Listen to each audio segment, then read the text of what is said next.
The World Health Organization estimates that 1 in 8 people globally lives with a mental health condition, and that number has increased significantly in recent years.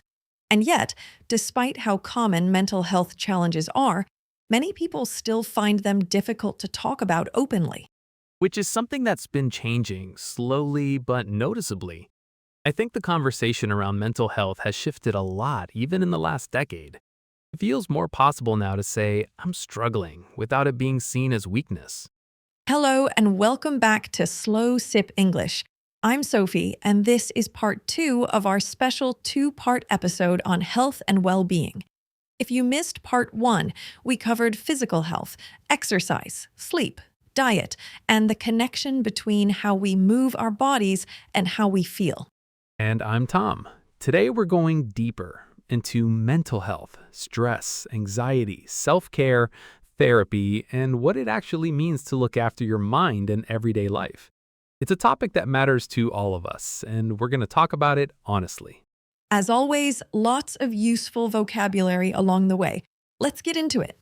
So let's start with something almost everyone experiences, stress. How do you experience stress, Sophie? What does it feel like for you? For me, stress tends to show up physically before I've even consciously registered it. I'll notice my shoulders are tense, or I'm not sleeping as well, or I'm a bit more snappy than usual. My body often knows before my brain catches up. That's really interesting. Mine is more cognitive. I get a kind of background noise in my head. Low-level hum of things I need to do, things I'm worried about. It makes it hard to be fully present in anything because part of my brain is always elsewhere. That sounds exhausting and very common. I think one of the things that makes modern stress particularly tricky is that it's often chronic and low-grade rather than acute. We're not stressed about one big crisis and then it's over. It's this constant low-level pressure that never quite goes away. Work deadlines, finances, social obligations, the news, the notifications. It just compounds, and I think a lot of people don't even realize how stressed they are because it's become their baseline. Exactly. It becomes normalized, and that's when it starts to do real damage because you're not taking steps to address it because it doesn't feel like an emergency. What do you do when you notice you're stressed? What actually helps? Movement helps me a lot. Even a short walk can shift my mental state noticeably. Talking to someone I trust, and honestly, just naming it, saying, I'm feeling overwhelmed right now, has a surprisingly powerful effect. There's research that suggests labeling your emotions reduces their intensity.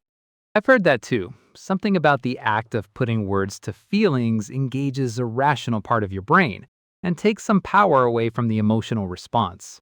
Exactly. It's called affect labeling, and it's one of the reasons talking therapies can be so effective.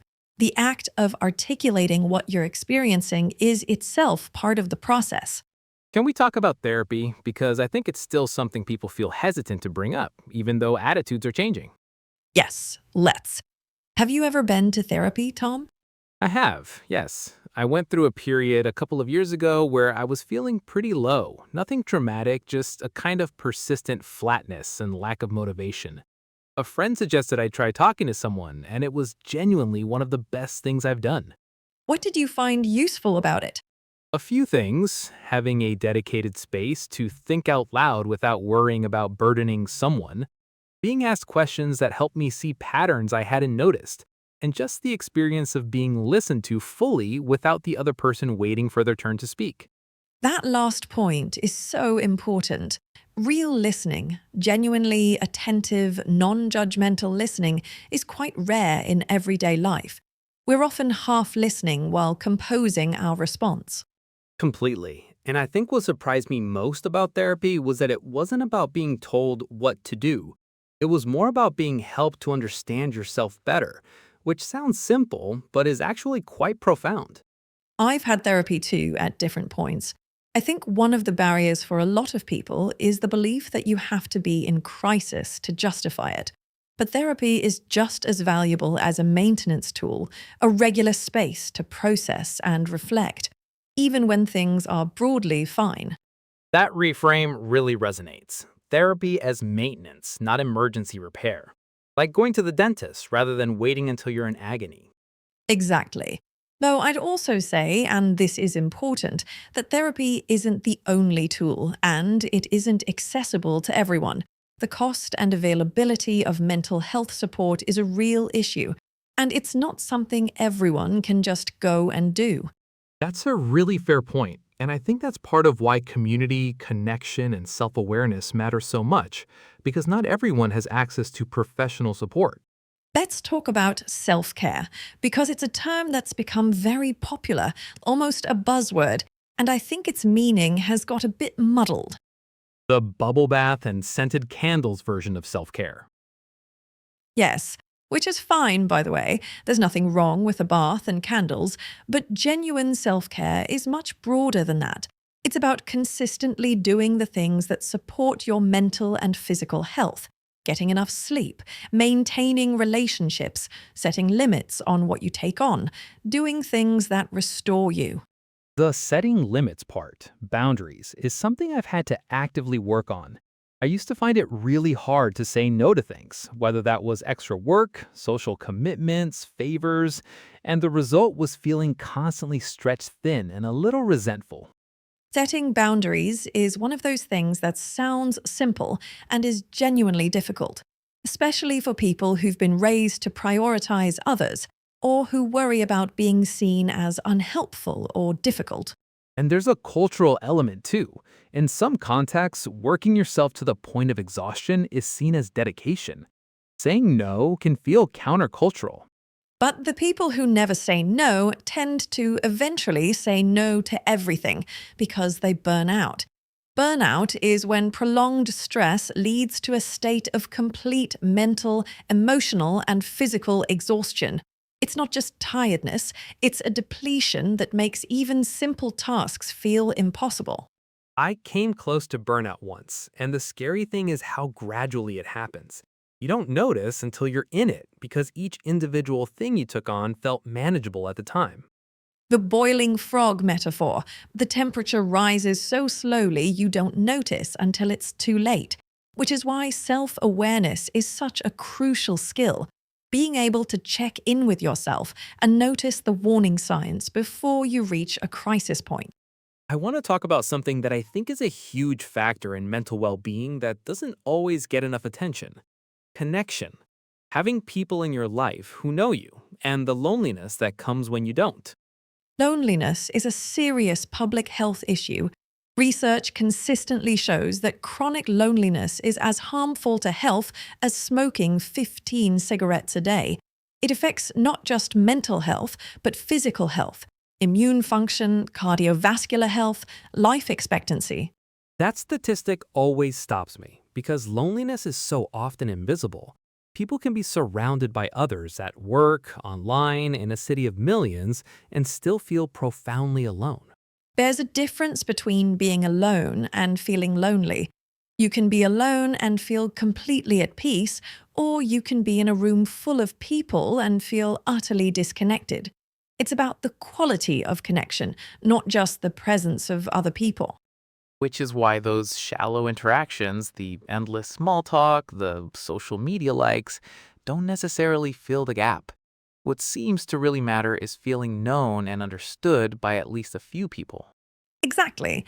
And I think one of the mental health gifts of adulthood, if you can find it, is developing a small number of relationships that are genuinely deep, where you can be honest, where you're accepted as you are.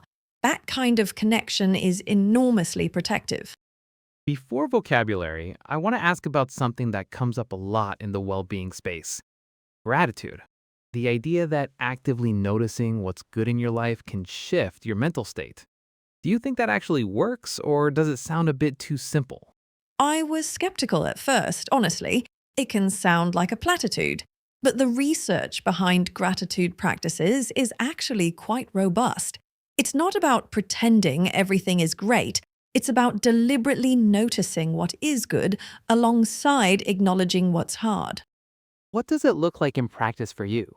I write down 3 things I'm grateful for most evenings.